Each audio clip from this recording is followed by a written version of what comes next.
What is going on, obscure mic people? Bart coming at you yet again with another microphone, and it's a discontinued one. The Audio-Technica ATM89R discontinued handheld condenser microphone from Audio-Technica. Pick this one up off Mercari. Don't sleep on Mercari for some used items, but I got this for $53 on Mercari.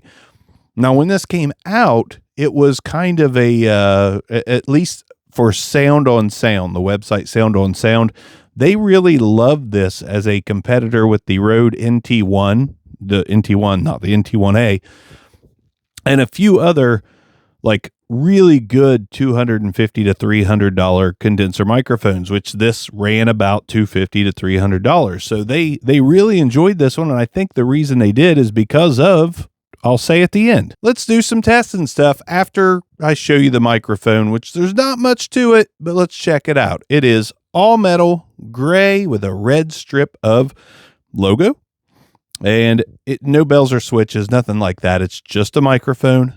Let's take a look underneath the head basket. Actually has a really cool looking little tiny plastic capsule holder.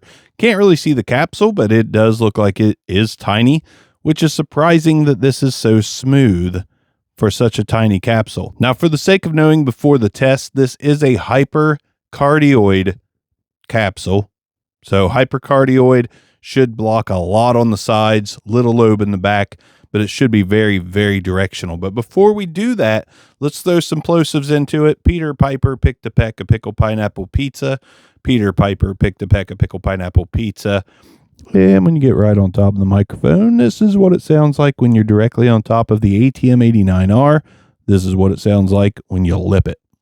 All right, now let's get to that off-axis rejection of that Hypercardioid mode, which is the only mode it's got. I don't know why I called it a mode. Shut up and go, Bark. Third person. My God, what's going on today? Talking into the front of the microphone. Now we're going to take it and turn it 90 degrees for the off-axis rejection. 180 degrees off-axis rejection, 90 degrees again, and then back around to the front of the microphone. I have got to say, for $53, I love this thing. It's got a nice, smooth, natural tone. I see why it was compared to the Rode NT1 because it's kind of got that. The Rode NT1's not completely flat, but it has more of a neutral, flat tone. But there's just enough character there to make it quite enjoyable. I actually really like this. So if you can find this out there used, because again, discontinued, if you can get a good deal on it like I did, I think this is a really cool mic to have in your mic locker, assuming you got a locker full of mics like I do. My locker is more of a storage ottoman and throw up of microphones everywhere in my studio, in my house. But assuming you got a place for your mics, I think this one has a place in there because this is a really cool microphone. It's a cool one. That's it for now.